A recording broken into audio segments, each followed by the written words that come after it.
Hello and welcome everybody to The Creatives, where we explore creativity through conversation, and that is exactly what we're going to be doing here today in this monumental episode. I'm your host Ramsey, and I'm joined virtually for the first time ever virtually from across the ocean.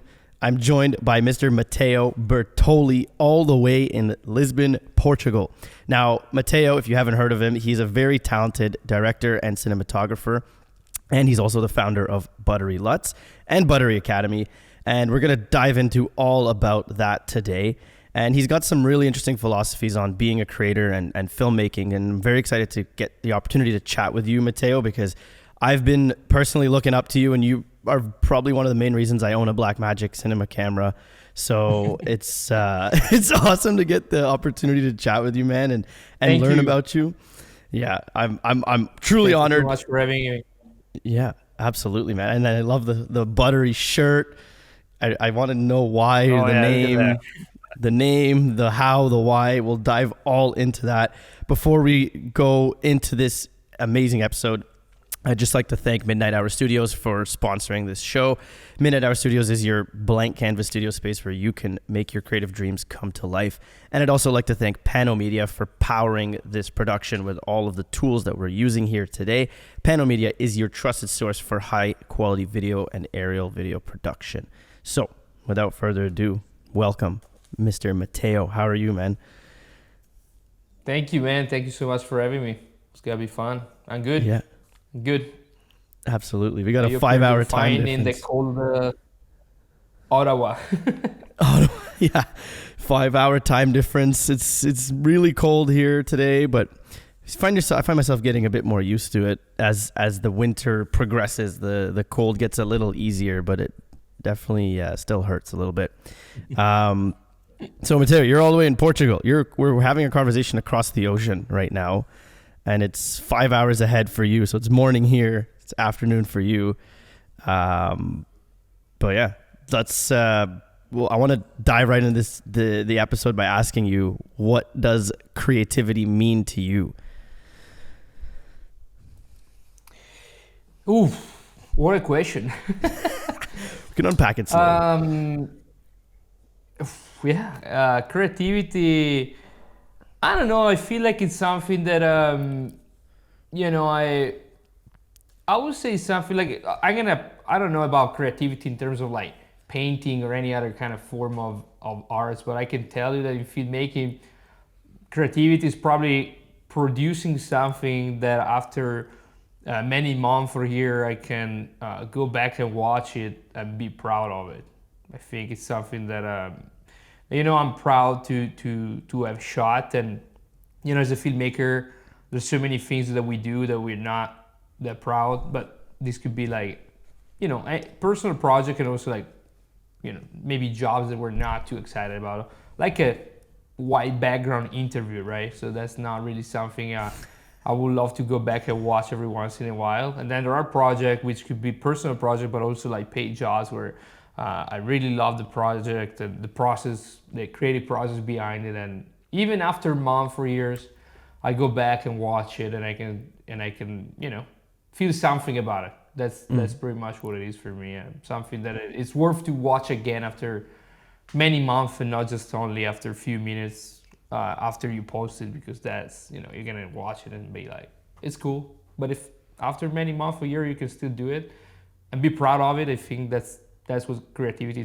for me is, like producing something I can be proud of, and then of course that other people can enjoy. Yeah, I mean, I like that. Is it because what you're producing, you're pushing a boundary, or you're doing something different, or you're just doing something that you love? You're doing it in a way that you love doing it, which is why it ages well for you. Yeah. I mean, there's many projects that I shot and I thought it was like pretty cool, and after maybe 6 months I go back and I'm like, what was that, right? So it's also improving, like once you do that a couple of times, you start improving and your creative process becomes a little bit better. So yeah, I mean, creativity is just basically create something cool. I mean, personally, for me, it's like, if we start creating things for other people, we might lose the touch with the creativity process. So, but if we keep doing things for us that make us proud and make us like, like Tarantino says, I make movies for myself. I don't care about anyone else. So, and I think that's a really good point. It's like that's the best expression I think in creativity is like creating something that we enjoy and we like. And I mean, if other people likes it, that's cool. Otherwise, I like that. It's tricky because, like, I mean, if you're trying to make a living creating like some form of art, it's tricky because you want to deliver what's being asked of you, but I guess you can do it in a way that is personal, so that because people don't necessarily know what they want till they've seen it. So I've learned that when you do something differently or do something in a unique way, and then they didn't know what they want. If you would ask them before, they would have said no. But if you just did it your way and showed them, and it was great, and then be like, oh, I didn't even know I like this. So I like Tarantino's philosophy. And there's the big debate about creativity when it comes to commercial, corporate videos and movies, right? I mean, everybody aim to shoot films, I think, because I mean, when you think about filmmaking, you think about films, right? You don't think about an insurance commercial.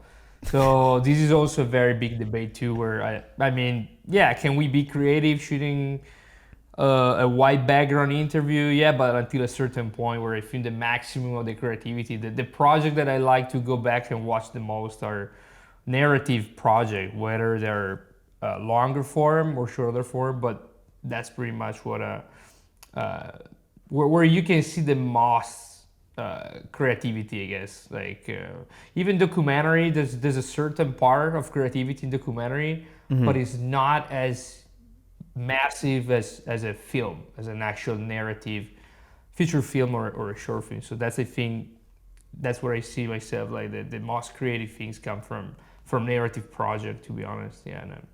We can't always do that, but we try. That's why we always try to put some narrative into commercial and into corporate videos, because that's what's going to allow us to be a little bit more creative rather than just telling like a white background interview. So nice, man. I mean, that's an interesting philosophy. I want to kind of I know a little bit about your past, but for those who don't, can you tell us a little bit about kind of like your origin story? Where did you begin? How did you end up here, with a global brand in a way, like you're selling a digital asset that's being used all over the world, and you've developed quite an audience on your YouTube channel. But can you tell us a little bit about, Matteo as a kid? How did that, translate to you now as a mature filmmaker?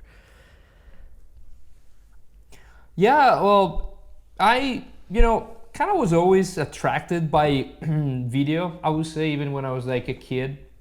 My dad used to use like a camcorder for like vacation films and that kind of stuff. But I have to be honest, I remember I did my first trip to America. It was California. It was like a studio vacation, and I had a little camcorder with me, and I filmed basically the trip there. So that's how it started, but I didn't even know it was a thing. And then many years passed, and I became like a DJ. Started playing as a DJ in clubs, because my hometown in Italy is pretty big for clubs. When you grow up, you go to school, and there's a PR team. You start as a PR, bringing people in. You get a little commission every time someone entered the clubs with your code, whatever. And then from there, I just like ended up being a DJ, like downloading some music and playing it, and then it was fine. It was like I was actually doing pretty good money, consider I was like in high school. You were DJing clubs in high school? Oh yeah, I was like that's crazy. Yeah, 18, I guess. So yeah, Wow. 18, 17. I started a little bit earlier, but and from there, then I basically had no clue what to do. So I just went to business university. After 1 year, I literally withdraw, kind of gave up, and went doing the DJ, doing like a, how you call it, like entertainer in a resort. So I was basically doing like DJ in resorts, and I did it for like a season in summer. And then I came back and I found out this university in Italy, which is technically under philosophy, but it's just the first label, but underneath is basically, it's called Science and Technology of Art and Entertainment, and basically they have radio, theater, TV, and cinema. So I joined the university just because I wanted to be a DJ, maybe in a radio or something, right? So, and during the first year, there was a course for video editing, and that's basically my very first touch with manipulating images, so video editing. And from there, of course, once you're an editor, you kind of want to have more footage to play with, so you start shooting, and then you realize you don't have money to hire a DP, so you can't just be a director, so you need to be your own DP as well. And then from there, yeah, bought my first camera, and from there I started to develop more like skill towards like cinematography, like camera operator. Even though I shoot many projects still this day, where I'm producer, director, DP for a small project, and then I have other projects where they call me as a DP, and basically that's it. And then it's a long story, but yeah, moved to America and worked full time for 3 years for different agency and internal in-house production department, basically for companies. And then I opened my own thing, and opened my YouTube channel, I think 10 years ago. Started uploading camera tests, and it's not a huge channel, but it's pretty niche. But we're about 60,000 people, and it's been a pretty cool journey. That's cool, man. So when you moved to America, were you just like taking a chance? Like you didn't really have much work at the time, where you left from Italy straight to the States, and you were just trying to kind of find your way over there? Yeah, I basically worked in Italy for 1.5 years. I had my own company, and then I shut it down, and I moved to America with the tourist visa, just to like spending some time there, vacationing there. Start to talking to people. I tried to get a investor visa, opening a production company. That didn't work out, so came back and I moved to Dublin, Ireland, and basically I lived there for 1.5 years. And while I was there, I basically got a interview with an agency in California, and they hired me, and they helped me out a little bit with the visa, and then I was able to made it there, even though after 8 months the company shut down. So it was like US is so full with all these agencies that open up. They get a couple of clients, they start hiring people, and then they just implode when the client leaves. So I did that for a couple of times. That happened a couple of times in the US, and then I opened my own production company. I mean, it wasn't easy, wasn't a really like smooth journey, but turned out to work fine. But I mean, it looks cool. I mean, from an outsider's perspective, it definitely you've created some beautiful pieces, and you're not just like, you have a lot of layers to it. You have the behind the scenes how-tos, camera testing, all that stuff, and then you have the you talk about post-production. You actually provide tools for post-production with your LUTs, and it's pretty awesome to see it from this perspective. And coming from a different world over here in Canada, in Ottawa, which is the capital of Canada. No one really seems to know that, but the industry is very young here. So, everyone who's doing something here is kind of paving the way. I feel like the States is definitely a little bit different because it's been there for so long, right? Like, you were in California, right? Yeah, I was in California, Orange County initially. Then when the first company shut down, I moved to Utah, Salt Lake City for a year. Cool. There's no reason. I just basically got a job offer for a full-time position there, and I moved there, and then moved back to California with another job offer. But I mean, the YouTube channel, it wasn't really a thing. It wasn't really anything. It's not that I really make money directly with the YouTube channel, but I started to get some jobs for sure. The thing that when you have views also, it can work out also for stock footage. For example, just recently or another couple of times, someone, big agency maybe is looking for B-roll of Boston or B-roll of Belfast or Ottawa, whatever. And basically they find you because maybe you have a little bit more view. And because also I try to, even my travel film approach is very classic and cinematic. So yeah, basically they love the footage. They reach out, and I can sell them clips. I also sell through Film Supply, but sometimes they reach out to me directly.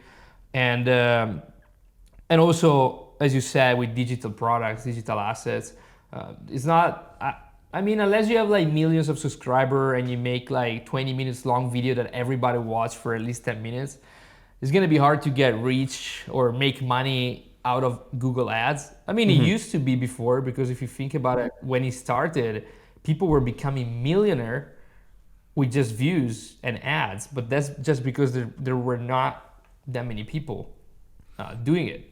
So now the competition is insane. So even any kind of digital products or course or asset, there's so many people trying to do it. So it's not that easy.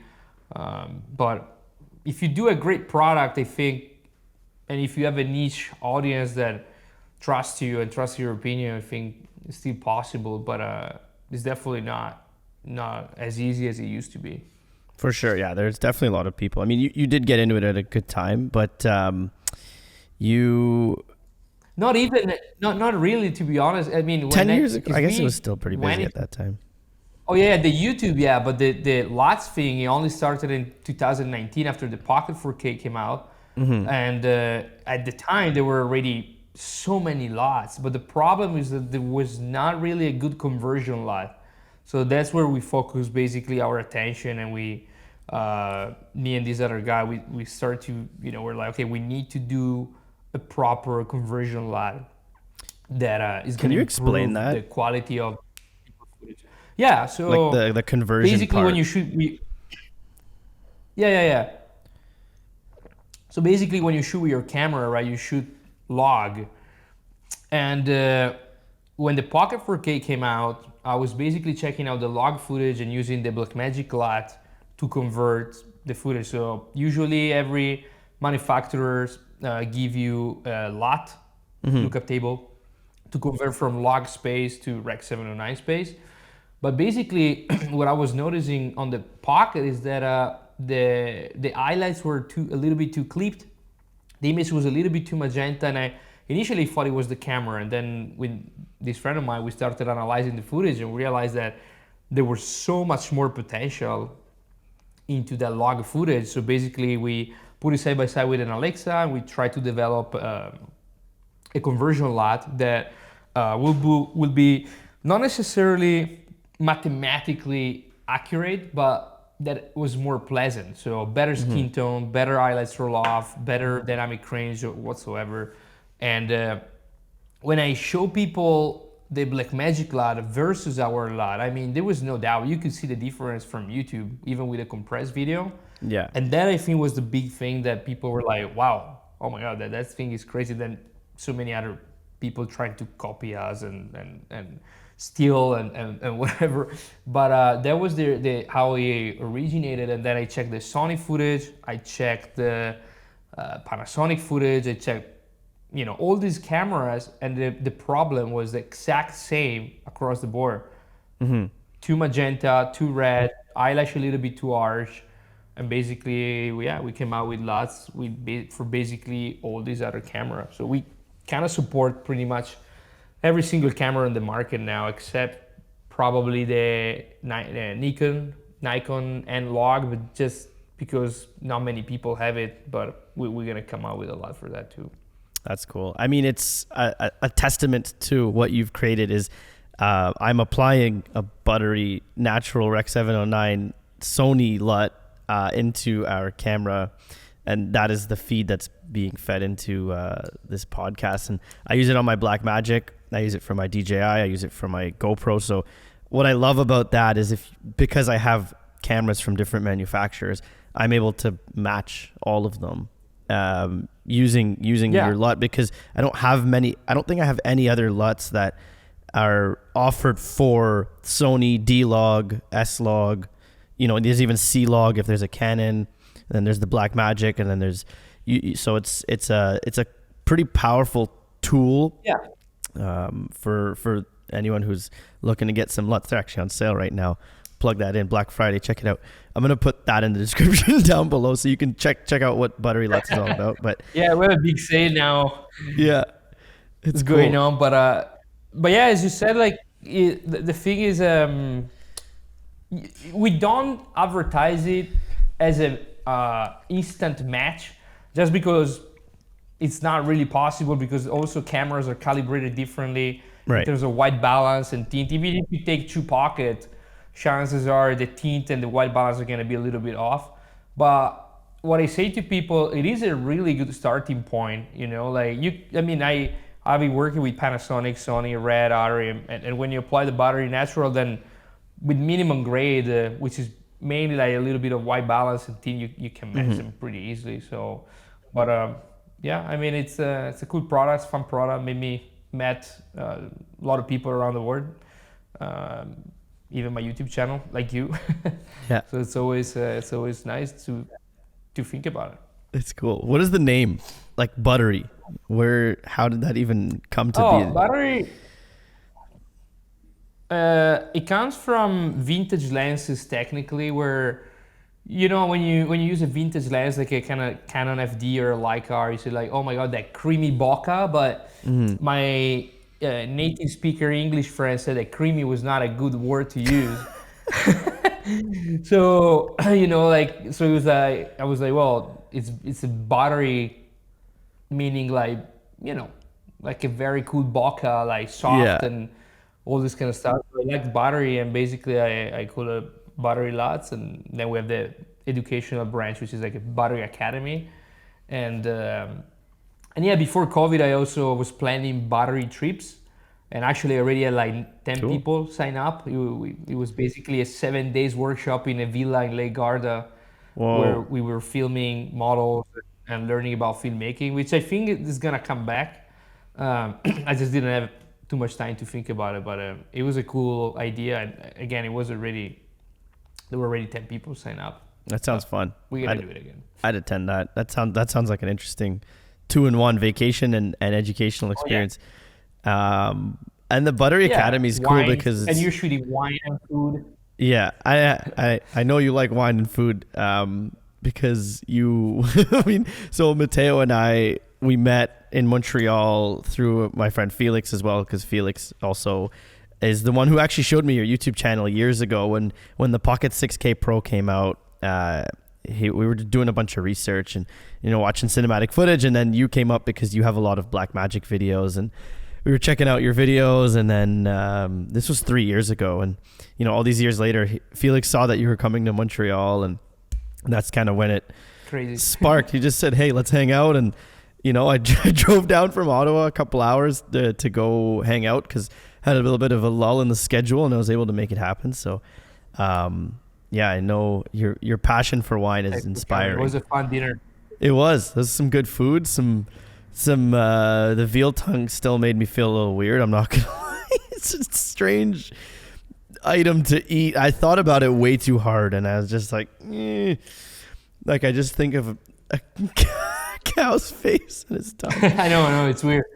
Yeah. No, but that's like that's also a thing where I'm specializing in shooting more like beverage and food. I mean, it is kind of a trend, to be honest, now, because like anywhere you go now, I mean, when I was, I don't know, even way younger, you know, you like wine, sure, I'm gonna get the cheapest wine in the supermarket. Now it's becoming where even young people are getting educated for biodynamic and sustainable and all this kind of stuff. So yeah, it's also a thing where restaurant and wineries and importers are pushing a lot, even for breweries, you know, like breweries and all this kind of stuff. And it's a fun thing to shoot, and they're very likely cool location as well. So it's definitely less boring than shooting a white background interview for a software company, even though those are gonna probably pay the bills. Totally. But I mean, you kind of. But yeah, no, you were saying about the academy. Sorry. No, but I just to go on to the wine thing. I mean, wine is an interesting thing, the beverage, because it's one of those things where if it's shared by multiple people, it like the bottle can be enjoyed, and it can bring about different conversations, and I feel like it ties well with filmmaking because one, it's nice to drink. It's a good beverage. It gets the conversations flowing, but there's a lot of layers to it. There's history. There's flavor profile, all this stuff. So it's a cool niche, and you showed us some really, really beautiful images that you've created with the wine and the grapes and how you've presented it on like a table and stuff. And I mean, those are not like, did you started by just filming wine for fun, right? And then that led to you getting wineries and brands kind of asking you to do wine commercials, or was it the other way around?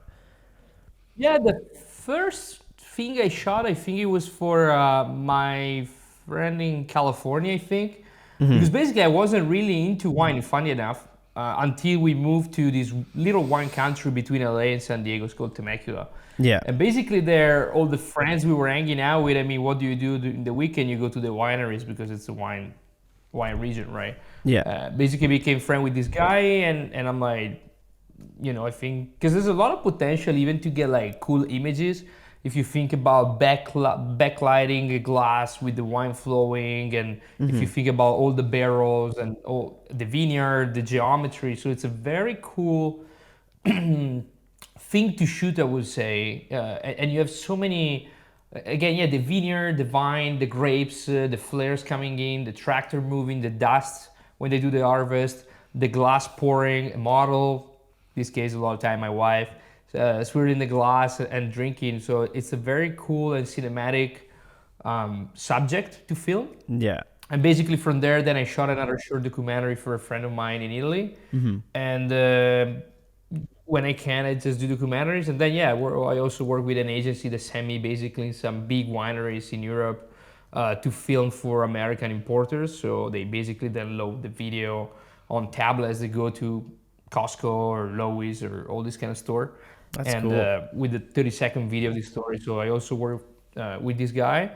And now the goal is like putting together a cool show reel and trying to advertise it a little bit more. But the problem is that it's very hard, meaning except big industrial winery, all these small guys, they don't really have a lot of money. So, which is a common theme right now.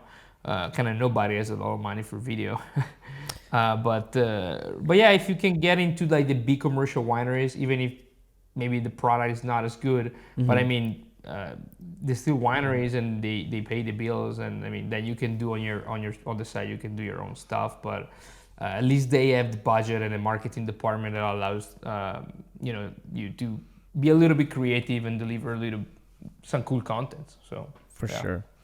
I like what you said. Like, there's a lot of, I guess, elements. The tractor, the dust, like the geometry of a vineyard. That is really cool, and it's satisfying for, someone who creates images. For a lot of the work they do, you create beautiful images, and I'm gonna have to give that a shot. Maybe I'll have to drive out to the closest winery and make a video for them just to try it out. Oh, you have plenty. You can try to Ontario, and what I tell to people is like, if you want to start, I mean, it doesn't necessarily need to be, I need $20,000, right? Like, take your camera, go there, and tell them, I mean, it's not that you go straight there and you shoot a video. That's a little bit weird. This is something that I talk about it even in my Buttery Academy course, when I talk about networking, is decide what you like to do, and then try to attend. For example, if you're into wine, go to wine tasting events. If you are into watches, go to meet up for watch enthusiasts. I mean, some of the watches the people wear are expensive, right? So probably these people have a business or something. And for the wine, is the same thing. Go maybe, pick up a place like a restaurant also for food, or a brewery or a winery where you really like. Go there 3, 4, 5, 6 times, spend your money there. Of course, this takes a little bit of investment, but of course, after 6, 7 times, maybe you're gonna start talking to the owner and recognize you if they're not, if they're smart and they treat you a little bit better. But you can tell them, hey, say, oh yeah, I'm a filmmaker. Oh, you're a filmmaker. Oh, cool. And then try to approach it like that. No, if you show up and like, oh, I'm gonna shoot you a video even for free, it will sound a little bit sketchy. So you have to approach them a little bit where they are the one asking you what you do and you show them your stuff and blah blah blah. And then you can go there and shoot a little video and see what they think, and but you have to have this kind of approach when you're approaching, at least at the beginning, business in general. And this is, I think, true with a restaurant. It's true with anyone really. So if you like that kind of topic, that kind of business, go there, spend your money there, get to know the people, and then very slowly start to having them asking you what you do. And if you have a good portfolio, it's a pretty cool thing. But the other thing is also having your back covered, meaning if you ask you what you do, and I show them an amazing 60-second reel about just wine stuff, of course they're gonna be much more interested than if I show them like a car commercial, right? Mm-hmm. So, but yeah, this is pretty much a consideration about networking and trying to get into the business mentality to hanging out with these people, and at some point having them paying you for whatever. Maybe it's not gonna happen, but it's more likely. It's a good approach, and I mean, it's like this is tying back to Buttery Academy. You do have a lot of really good insights that you share because you've lived through it, and you've done these things, and some of them have worked and some of them haven't. So it's I'll link that down. That's like an online like web course, right? Like that is it live or is it pre-recorded? Like how does it work? No, basically it was a live. So we did a live 4 lesson live with I think we were 200 people. Wow. So quite a bit. Mm-hmm. And then I basically edited, trim it, and compacted it in about an hour and 25 minutes per lesson, pretty much. Where it started with networking, my story, how did I end up doing whatever, and I go very in deep and with example. And then there's a big part on cinematography breakdown. So basically I break down, for example, like a feature film that I shot that is not even out, but I have the footage and the behind the scene, and I share exactly what I do in the process. And then there's third lesson about gear, because so many people ask me all the time, what camera should I get, what light should I get, and all this kind of stuff. And then there's a bit of a post-production, archival, data management, and color grading, which connects back to cinematography. So it's a little bit of everything, of course, for people that are already into video. But there's some really good input, some really cool information there. But it's up there. You just purchase it, and there you go. You have four lessons right there to watch and listen. That's awesome. And you're getting years of experience packed into these episodes. So check that out. I'll put that in the description. Yeah, I mean, but some things are very simple. That's to what you. I explained there too. Yeah. Is like, yeah, no, yeah, but it's like, for example, cinematography wise, it's not that it takes. You don't need $1 million budget. You don't need an Arri Alexa. You don't need 65 M18 Arri light in order to create something cool. There's 2-3 concepts that you have to apply properly to any kind of situation, and that is gonna basically get you through pretty much a bunch of situations, right? Well, the example that I do that I do all the time is like an interview. Mm-hmm. Interviews are one of the hardest thing to light, at least at the beginning, because you never have time. You maybe never scout the location.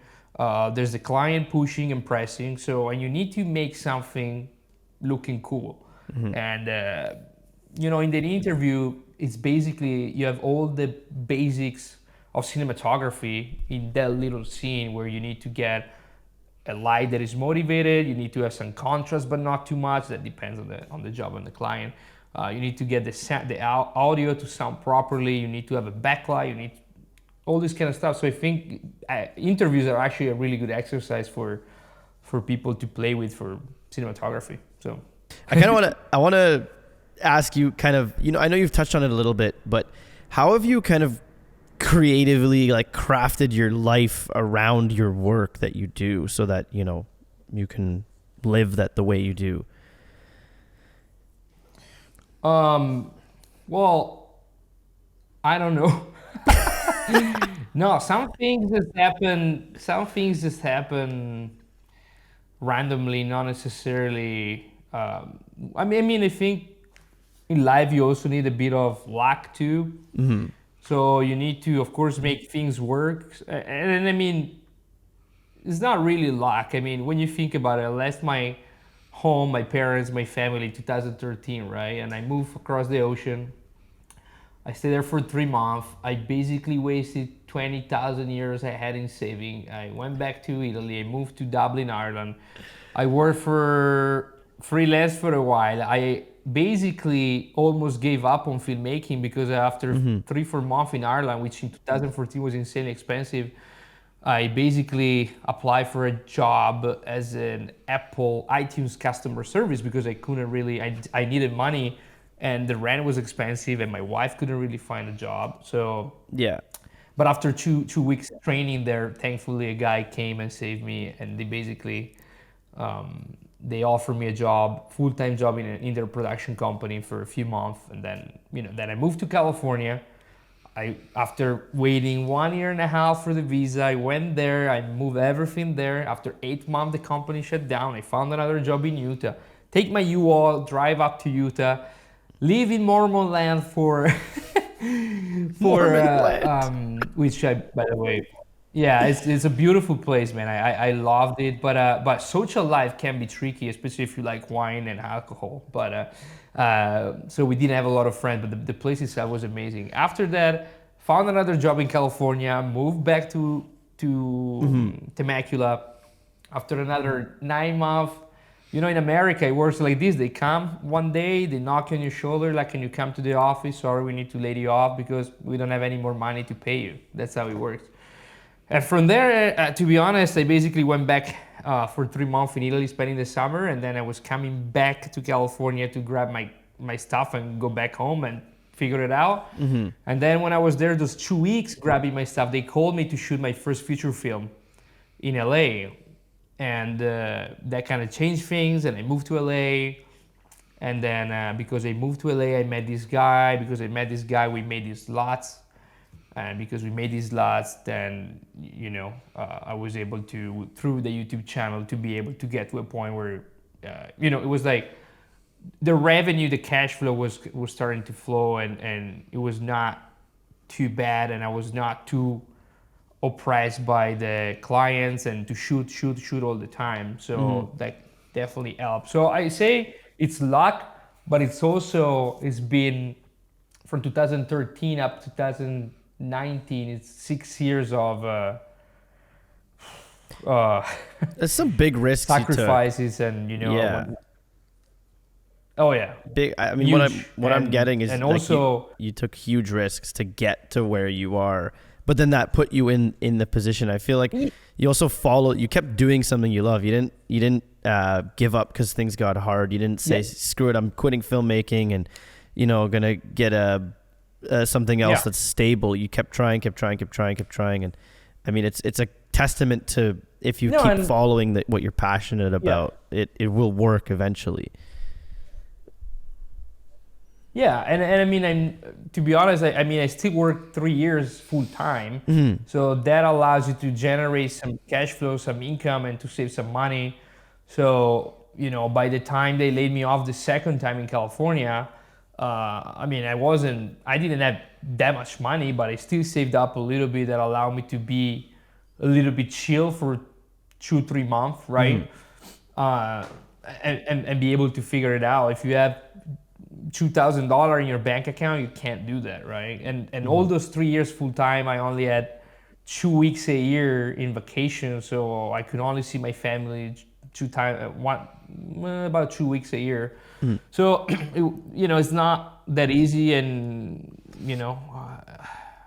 now that, I mean, and even now, nothing is sure, nothing is easy. Like, recession is kicking in. I'm thankful because I have client, they pay a little bit more than the client that I had before, so I can work a little bit less. Also because I'm in Lisbon, where the cost of living is a fifth of what it is in California, and with one job here, with one job for an American client, maybe I can survive for 6 months here. So that's not, but there's up and down, and nothing is sure when you do this kind of work. And that's why so many people switch 100% to full time, and they're happy because at least they can plan their life, they can buy a house, they know they're gonna have this. Even though in America, again, look what happened to me after 8 months. You get like the call, and now you can stay home. So in America, that is not safety at all. Where in Europe, it's much harder to lay someone off or to fire him.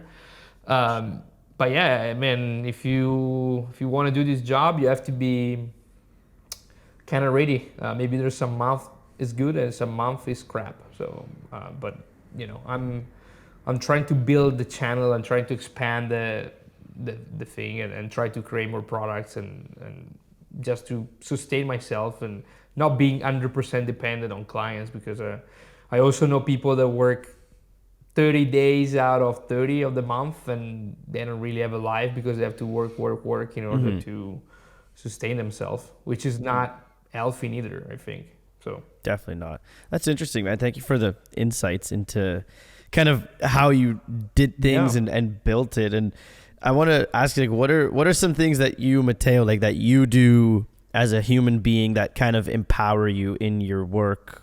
So like things that you do when you're not holding a camera, but they translate to a more effective, Matteo, the filmmaker. I'm trying to meet people, which another thing that I mentioned in the course is because people ask me all the time, where should I move? What should I do? The thing is that the biggest network we have is where we grow up, right? Because we have our family there, we have our parents that have some friends that might need a video, someone's getting married. So if I go back to my hometown, I can probably do a decent amount of work. So the hardest thing, at least in Lisbon, in Portugal, is to meet people that not necessarily can get you job, because I'm not even almost trying to, like, budgets here are like insanely low, but I'm trying to meet interesting people, which is like wine importers, restaurant owners, chef, and it's not a business relationship at all, is friendship first, Right?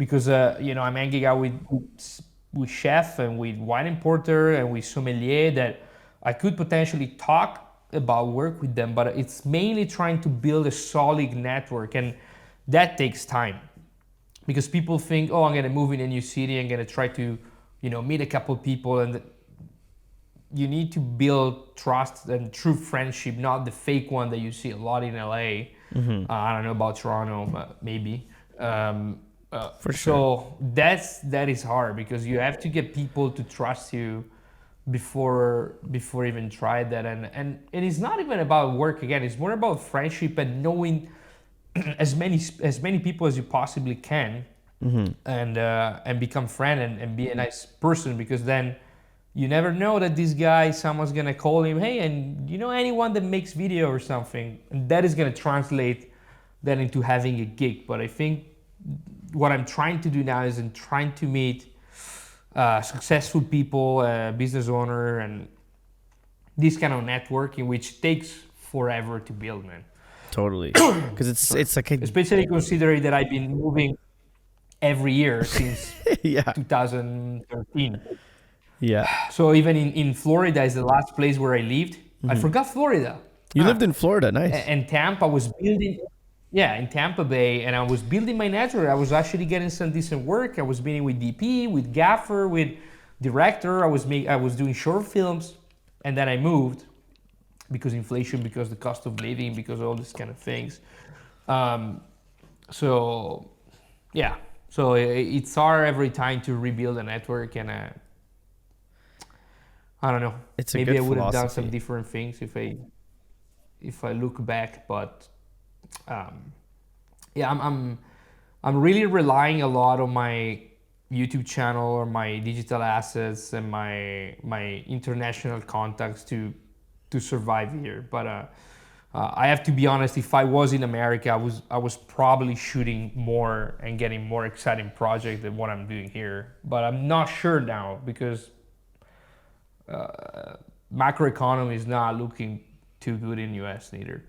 No, and you can always go back. I mean, I like that philosophy because it's like it's very like human first, and you're kind of focusing on the things that matter in life, which is human connection and building relationships and having experiences and memories. And I think it's a very beautiful way of doing it because the work is inevitable. So it's nice to do it at least now with people that you enjoy spending time with, and you can laugh together, and like you can look back years later and be like, this was a great memory. And I think to me that's more valuable than making three times more money than you would with people that you don't like.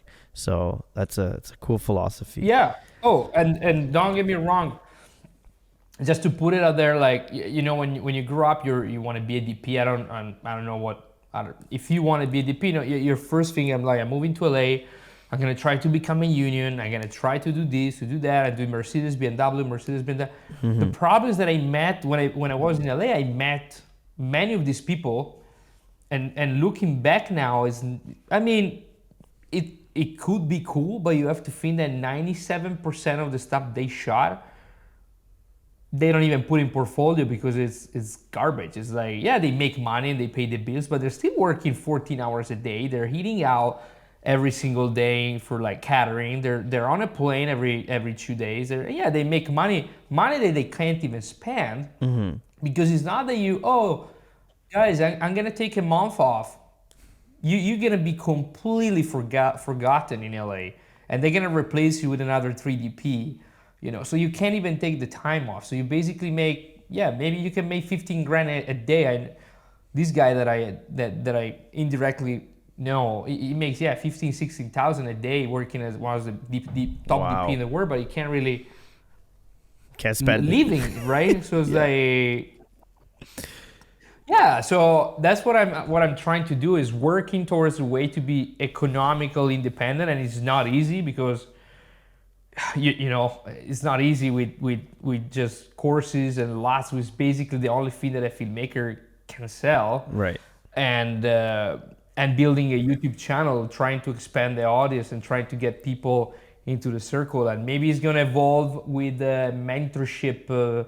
Membership fee, whatever, I don't know, because that takes a lot of work and it's gonna distract me a little bit too much from shooting. But these kind of things, and I like it better. I like to shoot projects that I like to talk to directors that have a short film and go there with my kit and shoot it for free, rather than spending every single day of my life shooting and not enjoying life or not seeing my family. So it's, again, I'm not saying it's easy. I was, again, a little bit lucky too in order to get to this position, but tomorrow can change. So you never really know. So, but I think we should enjoy life a little bit more, to be honest. I like that. It's people like you who remind me to enjoy life more, and I like that. So, because work, the culture in North America is like work like crazy, and usually when you go on vacation, or Felix, he went to Hawaii and he came back, he was so relaxed. He's like, man, we work way too much, and it's true. Like we do work way too much, but I fortunately, like I said, I do enjoy working, but I agree. I'm trying to balance more like human time and less about like I could be working through the weekends and all night, but then that is that it destroys your relationships with your partners, your friends, your parents, whoever. So, and don't get me wrong, there's time of the year where I work a lot. Sometimes I have 3-4 shoot in a week to do, and I do them. And I would never, like, if I had 5 gigs coming in, I'm gonna take them all. Like now it's also slow. I don't think it's only because I'm in Europe, so it's a little bit slower, but it's also because we're in a weird economic time where it's not just me. I've been talking to people with production company, freelance filmmaker, and they're all a little bit not at when I did the poll on my YouTube channel, I had like 500 votes, and I did a poll in January, I did a poll in April, one in August, and one a month ago for all 2023, and the numbers are about 80% are slow. Yeah. And I mean, it's not that, but people that follow my channel, they're generally working working freelance. They're not people that just started out or whatever. So they're just like medium level. So that tells you a little bit a picture of the economy, which, it's fine. It's gonna hopefully It will recover. Pick up again. Oh, definitely. I answered that poll. I can't really judge. I did. Oh, nice. Yeah, See? but it is definitely but I like. can't really judge it now. Yeah, it's definitely like you said, things are weird. The world is in a little bit of a strange place, globally and in each market.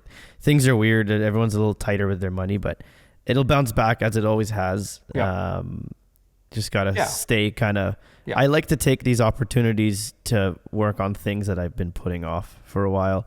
So, redo the website or make new business cards, like a lot of stuff that, and like meeting people, like you said, like just going and talking and planting seeds in like 100 different places that will maybe mean I'll get a job in 2 years from now. So that's why I like these slower times, because I used to panic though. Like when it would get slow, I'd be like, holy shit, I need to do something. I need to work. I'm like, I used to get scared, and then I would get busy again, and I'd be like, oh, I didn't use that time wisely. Yeah, and that's what I want to tell to people is like, even in the agency where I used to work, we spend sometimes months doing absolutely nothing and editing the reel of the company, right?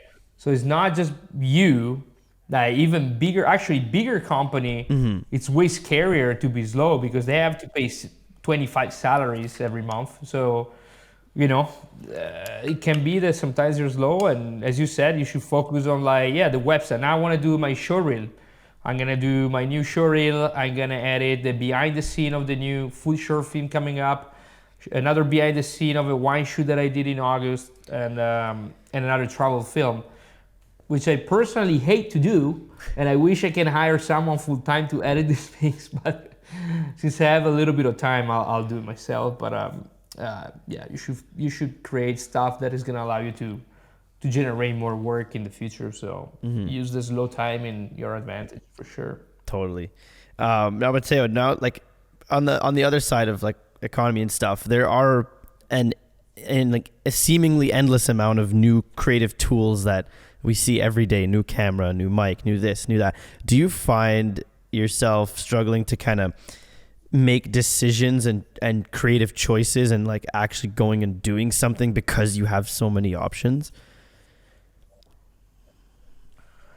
Yeah, I'm in a little bit of a privileged position because it's not that I work with Blackmagic, but because I'm a big fan and I'm a big shooter, they're sending me cameras since a couple of years. Nice. Or 3 years, 4 years. So yeah, they sent me the 12K when it came out, which wasn't really a gift. It was like, look, basically shot a couple of projects and behind the scene for them, and so it was like an exchange more than a thing. Right. And but then they know that my need is Blackmagic, so yeah, they sent me the new full frame and they sent me the OLPF, the 12K. So I'm in a position where I made a mistake. Well, not a really mistake, is I always tell people you need to test cameras, and the Sony ZV-E1, when it came out, I felt like this is the same FX3 sensor that everybody's crazy about, right?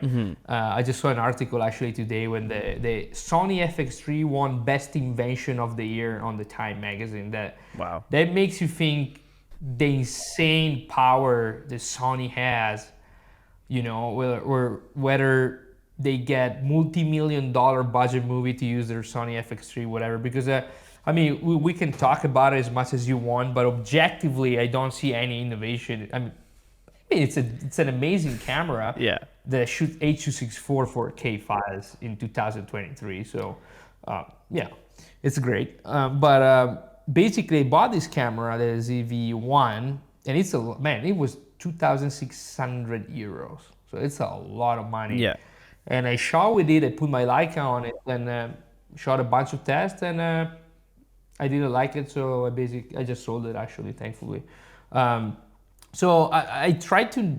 I don't have any need now to get into this kind of stuff. Maybe sometimes, like the new Osmo Pocket 3, I'm like, oh, that would be cool because my wife can shoot maybe some behind the scene where I don't have a behind the scene operator that can shoot it, or even for me traveling, I don't want to bring my Blackmagic, my whatever, I can use it.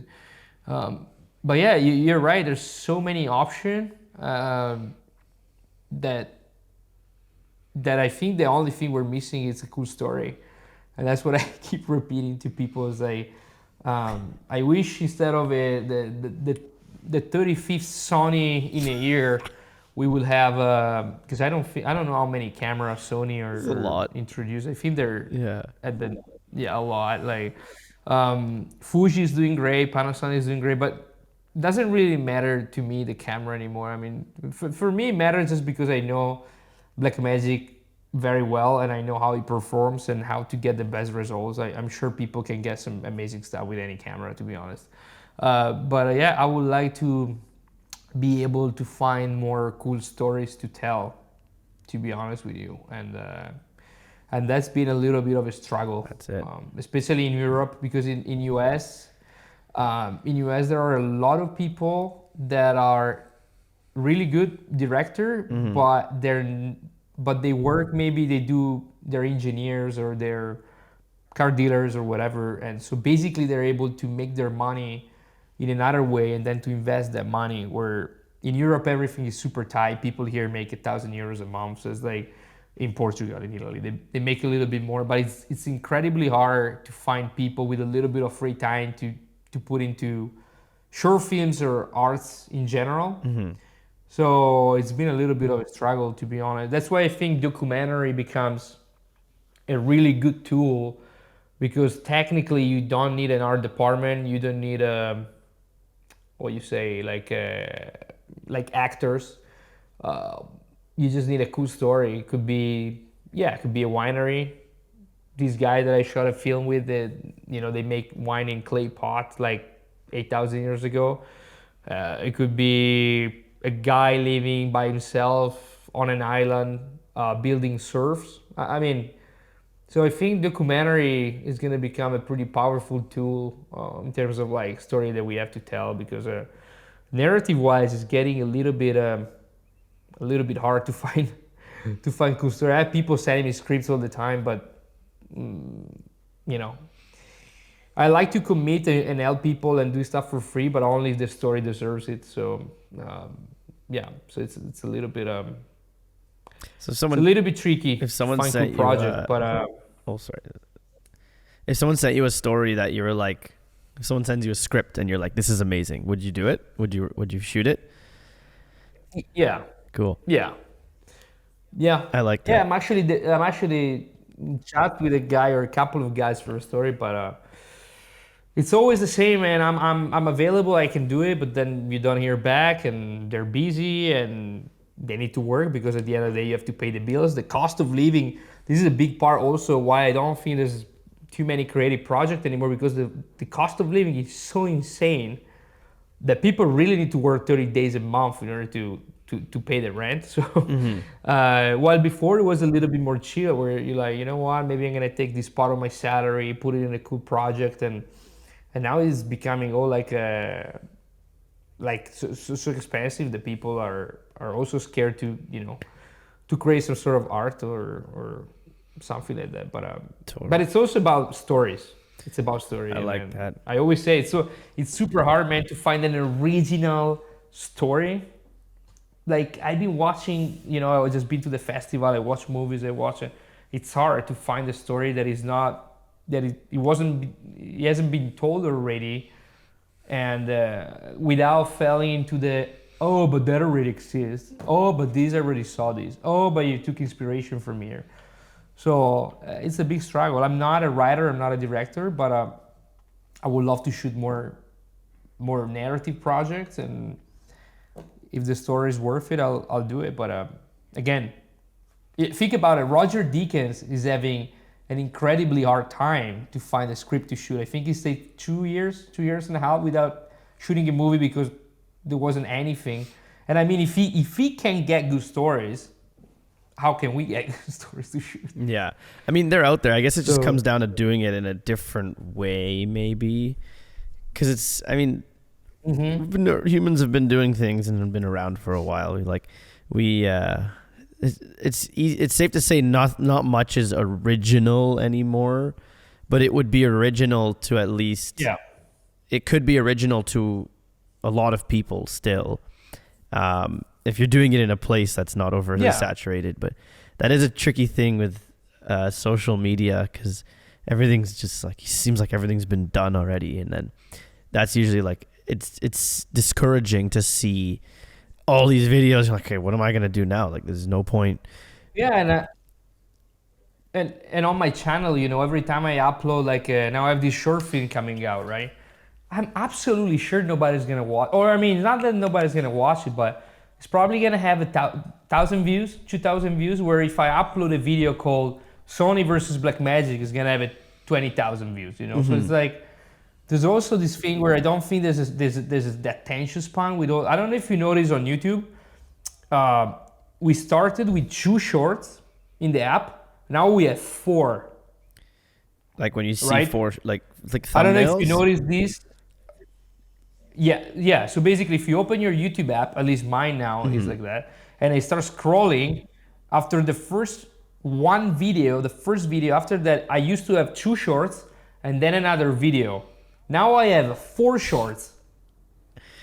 So they're basically packing my feed with shorts in a hope I'm gonna click one of those and I'm gonna keep scroll down. And sometimes, honestly, I find myself doing that. Yeah.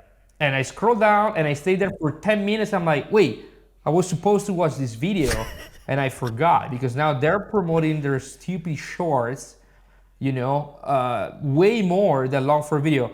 Quick example. Take any of your favorite or your biggest YouTuber. Maybe there are some exceptions, but I did this experiment yesterday with 3 or 4 people that I follow, and one makes pizzas, one is a watch YouTuber, and the other one was something else. And if I go back a year, they were at 1.6. These guys are huge with thousands or millions of followers, and in the past 5 to 6 months, their view got cut in half, or actually a quarter too. So this thing is actually happening. So you scroll a year back, 1.2 million, 3 million, 800,000. Now you go, and maybe they have 1 million views in the video, but then they have 2-3 video with 200,000 views or 100,000 views, right? And I noticed this on my small channel, but I did see, because 2 big YouTubers that I follow too in food, they posted a video with super catchy title, like they want me to shut down my channel, because basically they said that there is these people that send bots, and basically YouTube awards your recommendation only if you for the amount of time you watch a video. And basically he's saying that these thousands and millions of bots are coming to his video and watch it only for a few seconds, and in that way the video get penalized.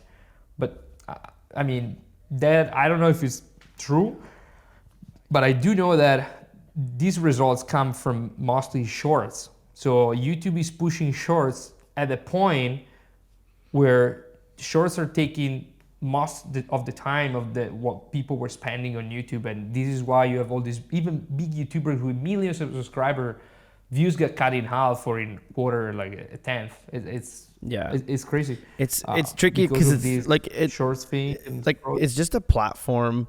But does it make you want to adapt and change the way you create content? I mean, in a way, you might have to adopt some new ways of delivering your videos because of where people's attention is. But does it make you want to do that, or are you kind of like, no, I'm just gonna keep kind of doing it the way I love doing it? It doesn't, because the current problem with the shorts is that they're for a completely different audience. Meaning that if I upload the shorts, you're not gonna even get notified, nor you will see it on your feed. So those shorts are going towards a public or an audience that I don't even know what it is. Right. So if they tell me you upload a shorts and all your subscribers are gonna get notified and they're gonna see the video, sure. And if I can link, I can't put link in the description of the shorts. I can't put link in the comments, because if I could do that, I can use it to create a trailer For something. for a longer form video that I want to bring people on. But you can't do that. They want you to stay there and to keep scrolling, and this is what YouTube is doing. And again, they went from 2 thumbnail for the shorts to 4. I have seen bigger channels put. And, I've seen bigger channels like Mr. Beast can put links in his shorts descriptions. Maybe there's a certain threshold that you have to meet, but I mean, maybe you have to be friend with someone at YouTube. yeah. Hello, YouTube. Come help us. My personally short form content, No, I couldn't. Vertical, like you shoot this beautifully composed 16:9 image or whatever CineScope, and then it's like, okay, now I got to put it on social media because I want people to see my work, and then it's like, I've just lost my foreground and my beautiful background, and I don't love short form content personally. I know it's necessary, like, for this podcast, the way I designed this podcast was so that we could have this long form piece of conversation, and we could have small clips that we could distribute across all of the channels and, reach a wider range audience. But I mean, like, humans, like, our physical composition hasn't changed much in the last like 200, 300, 500 years. Like, our brains haven't changed much and all this. And I just feel, I get honestly like tired when I consume too much content in that form. I'm just like, But like, it's a lot. But it's too much. But it's a bummer that YouTube is going this route, because I do understand. No, I don't understand TikTok, and I download it and I delete it after 30 seconds. My brain can't keep up. Yeah. Instagram algorithm, we know what they promote. They promote, I don't want to even say, but the problem is that YouTube going this route again. I'm getting penalized for. I mean, I'm pissed because like I can't really. Before, I can upload a short film and people are like, oh my gosh, that's amazing work. Now they don't even have there's no comments. It's like people are like, oh, cool. Like nobody cares. It's like, we don't care. Like people don't care about real work, and that's why you have all these YouTubers promoting gears and gears and gears, and when you check their portfolio, they don't have one single piece of work, not even one. They're always in front of the camera. So even there, I'm like, how can you call yourself filmmaker? Because you make YouTube videos, you're not even doing YouTube videos because you're in front of the camera. So at that point, you're an actor, right? It's a tricky world we're going into, because that just leaves the question, like, do you change who you are and how you create? Because if it's making you money and this is how you survive and pay your bills, right? You kind of have no choice. You kind of have to adapt to where people's attention is. But if you're doing it for the love of filmmaking, then I mean, maybe you have to go back to screening your films in an old movie theater and handing out flyers on the side of the road and, doing it the old school way. No, I don't think it's necessary. One thing I found that kind of worked is like shooting behind the scene videos. So shooting behind the scene video, so sometimes I pause the short film, right? And then I post the behind the scene. And the video, after I post the behind the scene, it goes from 1,000 views to 20,000 views. Just because people were attracted by the process on the behind the scene and they click on it. And so they go check out the short film. So this is something, I'm trying to find ways to bring people to actually watch good quality content. Now I have this food short film coming out on Wednesday. And, I made a trailer, I uploaded 1,500 views on a 60,000 subscriber channel, and people get notified and they're like, oh, it's a trailer of a short film. We don't care. We just want to see camera comparison. Show me a camera. I mean, the way it seems that people are rewarded is you got to make like 10 to 20 trailers of different parts of the film. with a layered behind the scenes.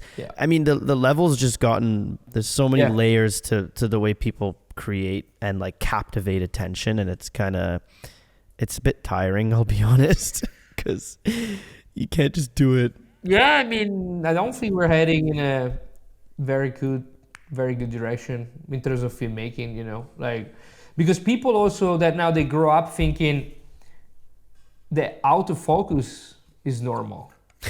They start doing video and they don't even have a clue. They don't know. They're like, they post comments on my channel and say, wait, hold on a second, but how were you able to pull the focus on that thing? I'm like, people freaking pay me to pull focus and to operate a camera. Yeah, but how can you get it stable? Like, it's coming back though, Matteo. And I grew up with it.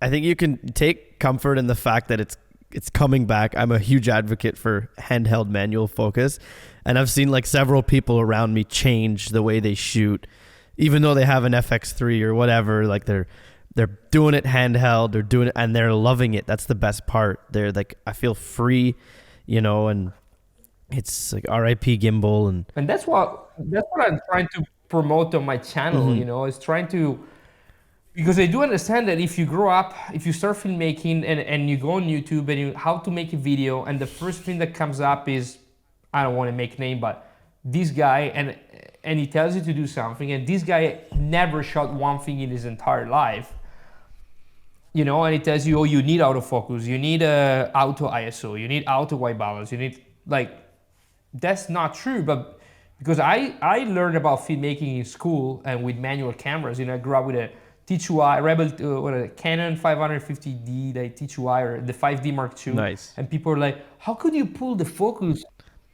We didn't have it. But the problem is that once you're gonna jump to a real set with an Arial X or a Red, what are you gonna do? You're gonna tell the director, oh, sorry man, I can't pull focus. I can't operate a camera without image stabilization, and it's gonna look at you and fire you. So that's what people don't realize it, and they start this journey with the conviction that they can't pull focus, which, by the way, is not rocket science. It's not that we're going to Mars.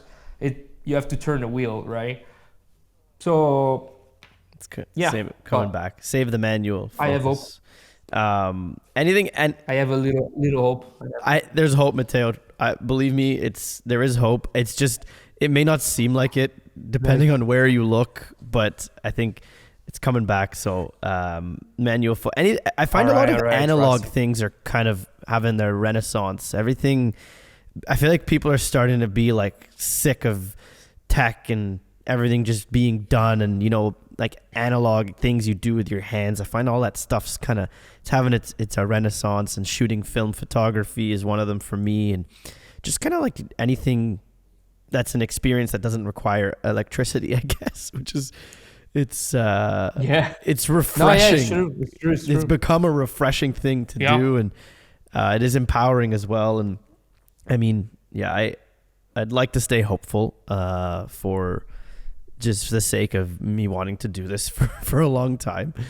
No, and that's what I'm doing on my channel. I'm a big advocate for real cinematography, true filmmaking, and all this kind of stuff. And every time people complain, oh, Blackmagic doesn't have autofocus, I mean, now I'm tired to reply to people, so I'm just like, whatever, man. Like, I don't even answer, because at that point I think you're a troll. Yes. But what can I say? That's why I try to push out my work too, because if you stop pushing out real work, people think that you're only a YouTuber and this kind of stuff. And that's why I think it's important to push out a short reel, to push out a documentary, to push out short films and quality stuff that people can watch and see, oh, you can still make these kind of things, right? So even if nobody's gonna watch it, I don't care. Totally. So totally, I agree. And I mean, I know that you have many videos on why you love Blackmagic, but in a nutshell, what is it about those cameras that is so attractive to you? In very short answer is the image quality, which is incredibly hard for anybody to keep up.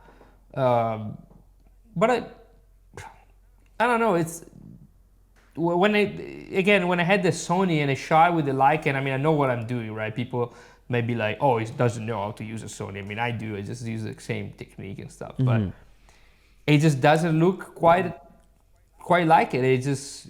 Blackmagic has this thing where, to be honest, I put it side by side with many cameras, and it is the closest thing in terms of color science that I ever seen to an Arri Alexa, which is the gold standard for filmmaking, right? And the Canon, Panasonic, Sony, they don't even come close to Arri, and it's fine. Maybe some people like the more digital look, where Blackmagic give us a little bit more of a film look and organic look, and which it's incredibly hard to see in any other mirrorless camera on the market, I think. But I think that nobody really argue on that aspect, you know.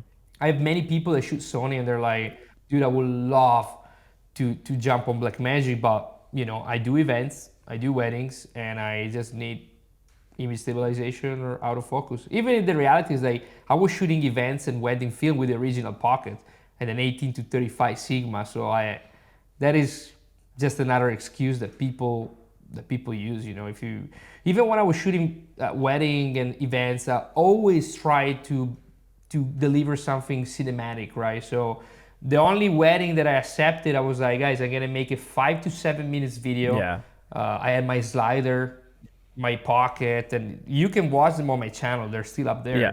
And I think they're amazing and people love them. But you know, I didn't have autofocus. Yeah, maybe there's some autofocus thing. Maybe there's some blur, but it's natural. It's nothing, you know, that is like hunting for focus. Right. So, and I'm actually still watching this video, and I'm super proud. Yeah. You said it once on your channel that like when a human misses focus, it's much more forgivable than when autofocus misses focus. Because of that sure. like jarring kind of hunting. And I want to tell, so I've been I shoot real estate. I do video tours of homes. And I've been shooting handheld on my Pocket 6K Pro for the last 3 years. I've shot several hundred houses handheld with a Blackmagic 6K Pro. And it always seems to take people back when I say I don't shoot real estate with a gimbal, because I need to stick myself in the corner of a room, or I don't want to set up a gimbal when I'm shooting. You know, there were times where I would do 3 to 5 houses a week sometimes. And I had the opportunity to film real estate on an Ursa 4.6K, and then another company subcontracted me out to do that. And they're like, here's our camera, use it. And I was like, what the actual hell is this thing? It was so big. It looked like my family's old JVC camcorder. But the format was crazy. I was able to stick an XLR into it and just have a beautiful image, internal NDs to the dial. And then that moved over to the 6K Pro, and that became a thing. And I personally find it so liberating to just hold a camera and just talk. And then you interact with the people you're filming as well much more, because you can just hold it off to the side or put it down easily, and there's less points of failure, all that stuff. Yeah, I do use sliders actually quite a lot, which is something that people completely lost now, because they're all like this gimbal, and I'm like, I think a slider is such a much better, even for real estate. You know, you put like a 15 mil in front of your camera and use with sliders, or a 50 mil on it and you slide it. You know, there's so many movements you can do with a slider that it, you know, and I don't argue a gimbal is gonna look great for real estate, whatever, but I always try to find something different and something more cinematic, more filmic. Everything I shot, whether it's an event or a wedding or literally a birthday party, whatever, I always try to put that filmic feeling to it, and Blackmagic in doing that is quite unique, and I don't think there's many camera that can do that with the manual focus, with the organic handle movement and all this kind of stuff. So yeah, even when I was shooting video, sorry, I'm losing the microphone. Okay. Even when I was shooting video events, I was always doing them in a sort of cinematic way, which were different from everybody else was doing. I like it. I find it also handheld allows me to be more intentional with where I'm pointing the camera. Yeah. Gimbal. I mean, I started with a gimbal. That was the first thing I knew. I was just like, oh, let's stick it on a gimbal and run around and basically just move. So because I could, I would move because I could. And then it was getting a Blackmagic in my hands and a manual focus camera. And I think what's great about those cameras is it gives you that cinema camera experience for really not a lot of money. And I guess that's a huge testament to why they're great. And if anyone listening would like to know more about Blackmagic and Matteo's philosophy on that, and kind of how he literally tells you exactly how he does his films, and there's nothing to hide. So check those out. You may very well fall in love with Blackmagic because the images are beautiful, and you do pair it with some beautiful lenses. But it's not necessarily that, like, you could, with the techniques that I feel like you teach, you could point any camera the same way and achieve a similar result. Yeah.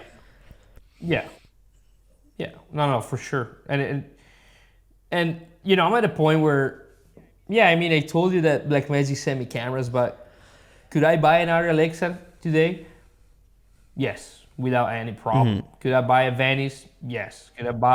I could buy any camera. And maybe this is what made me switch the mentality, because I remember being, as soon as I can afford an Alexa, I'm going to buy an Alexa. Mm-hmm. Right?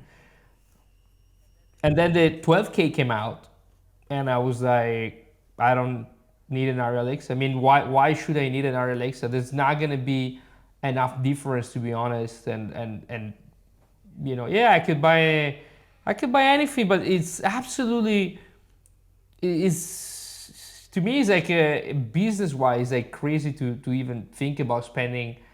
Again, I can't afford it. I can buy it, but why should I spend 50 grand on a camera that is not gonna be better enough than my Ursa 12K? If I spend 50K on a camera, my level, my image quality with my skill should go from year to year. Mm-hmm. But the reality is that maybe it's gonna go here, not even, or maybe it's gonna be lower. I don't know. But so, because sometimes people are like, but just because you can't afford this and that, I'm like, I can't afford any camera on the market right now, thankfully. And the fact that I can't afford any camera on the market made me think, and make me think you don't need it. You don't. Because sometimes we're also trapped in this gear. Yeah. I need this, because it costs more, and the client's gonna be, and it's all crap. It's not. I've been trapped in that a lot. I still find myself trapped in that, and I was shooting with a Red for a couple days, and I started to really like it, and like it, but then you go back and you pick up your Blackmagic, and you're like, this is doing the exact same thing. There are some limitations. I mean, for me, the biggest one is lens options.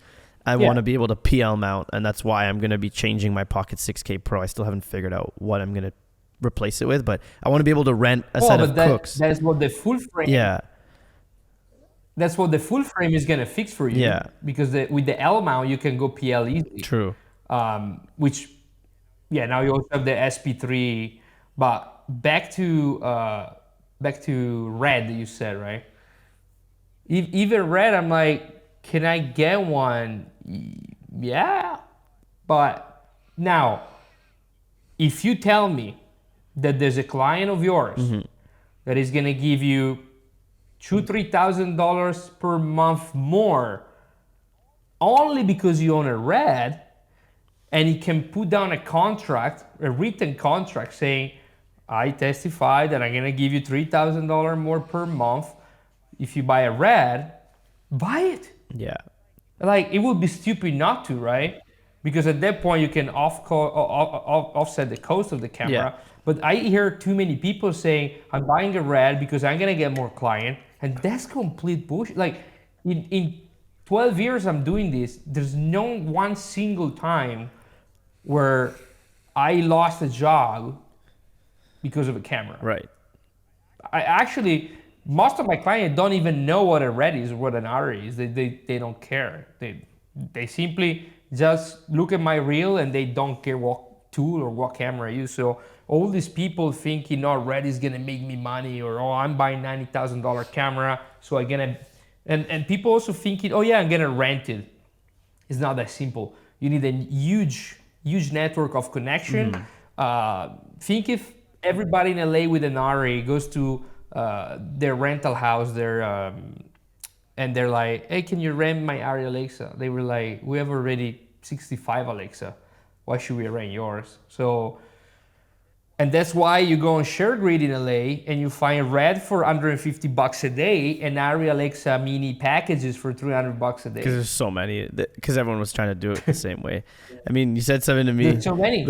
There's so many. You told me the only red you need is a Bordeaux, and so I went and bought a Bordeaux.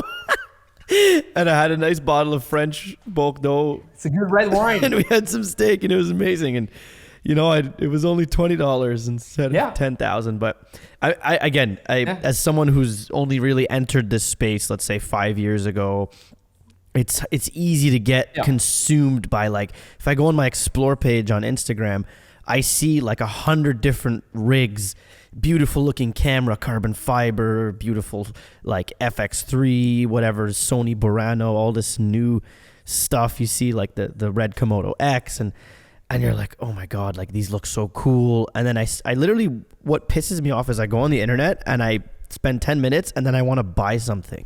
And I'm like, what is going on? Why do I want to buy something? I was just going on here to answer a friend message or something. Now I want to buy a camera.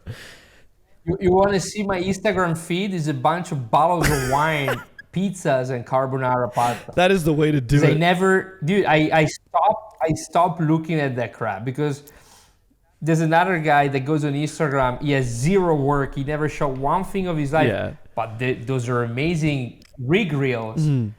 And I look, and it takes me 1 second to say, this is an idiot. This never shot anything in his life. So I'd rather put out good work, but I do get it that if you are an influencer, whatever, your job is to sell gears. Mm-hmm. And that's where YouTube also is going, right? Into like getting people to spend money and spend money in gear. But again, if there is a real reason, one of my biggest clients want to shoot all just in Ari, they're going to give me $5,000 a month more if I buy an Ari. Yeah. Maybe I'll buy it with a written contract. Right. Because it's also easy to talk. That's a good point. And, and at that point, maybe I'll buy an Ari. But unless there is a real reason why I should get an Ari, to do what? I'm going to get a Burano. Yeah, to do what? To do another reel? Or you just don't have to fall into that thing. And I mean, I kind of been there too. Not really, but I never really been to that. But yeah, I was thinking like, oh man, the first thing I do when I can't afford, I'll buy an Ari Alexa. And now that I can't afford it, I'm like, screw that. Yeah. Like, it makes no sense. I'd rather buy a good bottle of Burgundy. It's a good point. And I mean, it's, it's easy. Like you get, for myself, you find yourself, okay, when I get this camera, then I'll be able to make the video. And it's a little bit of a trap. And I think it builds confidence for me to prove to myself that I can create what I want to create using what I have available. And then I'm like, oh, then I don't even care. I'm like, I actually don't even want to buy anything. You could put that $30,000 in a movie, like to possibly fund and a at movie. Least you have a feature film shot. You know?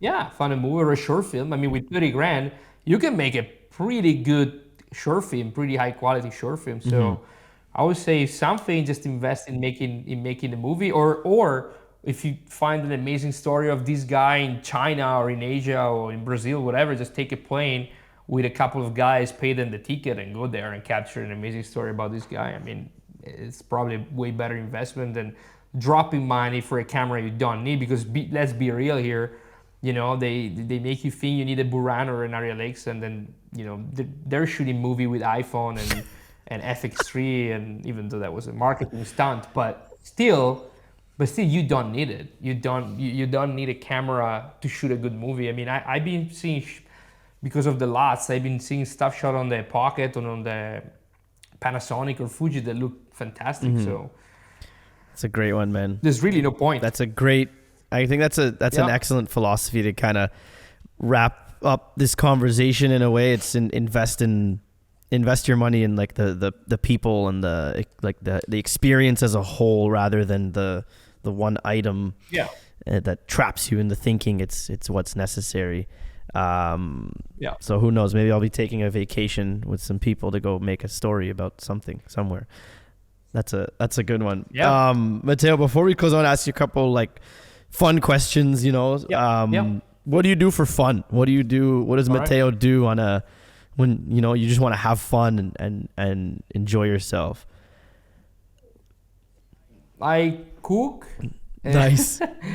No, I cook and I organize dinner at home with friends, and we share some good wine and some good food, and we travel a lot. I travel a lot with my wife. Now we're going back to Italy, then we're going to France, and so definitely traveling and sharing good food and wine with people that I care about is one of the biggest thing. And and then sometimes I have my camera with me because this for me is not really a job.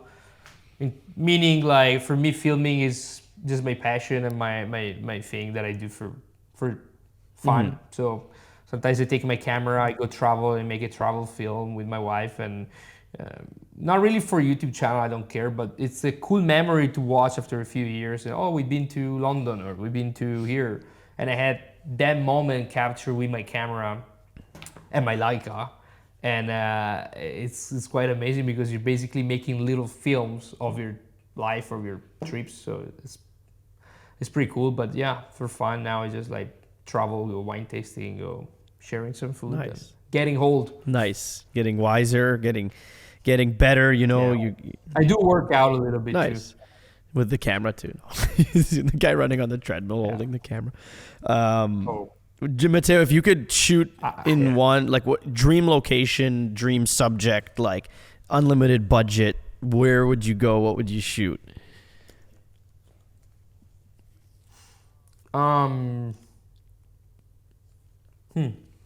Maybe North Pole, or like one of those like super insane Greenland, North Pole, or Antarctica, like one of those places.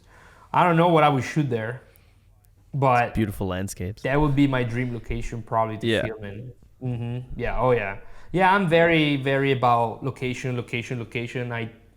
I don't like studio VFX compositing. I'm for real location. So definitely one of those hostile environment would be amazing. I would actually love to go shoot a movie for one of those remote restaurant in one of those places, even though they already made it, but that would be cool. Like on the top of a mountain. Maybe filming like,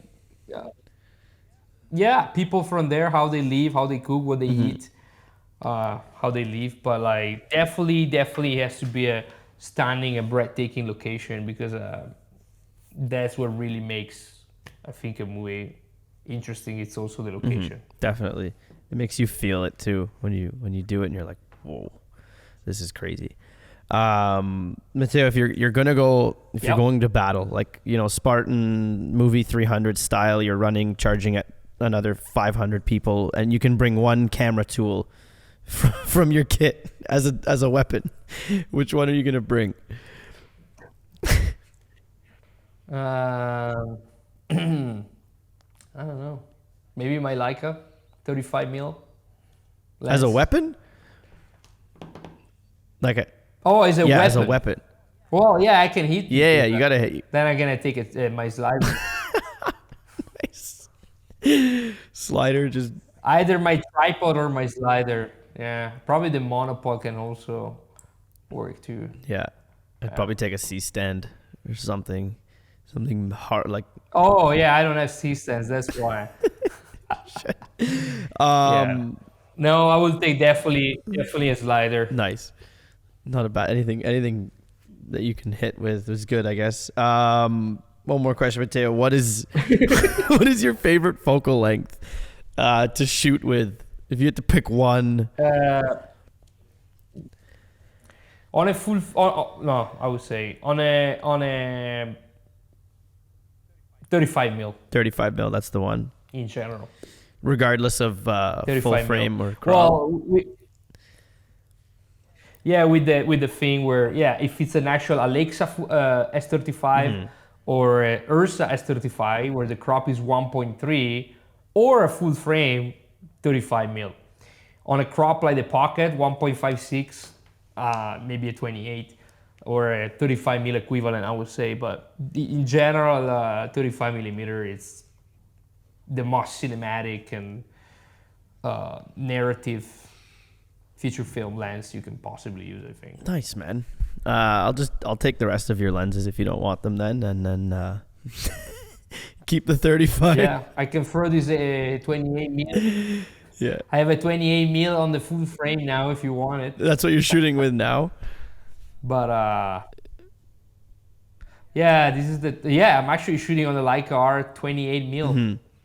Nice, that's awesome, man. Well, on a full frame lens. That's pretty cool. Yeah, you've been 6K full frame. It's been you've been an amazing first virtual guest on the podcast. I mean, nice. You made it look really nice. You used a Blackmagic and a nice microphone, but I do really appreciate your time and joining us on this podcast so that people over here on this side of the ocean can learn a bit about you and Buttery Luts and all that stuff. So thank you, Matteo, for doing this.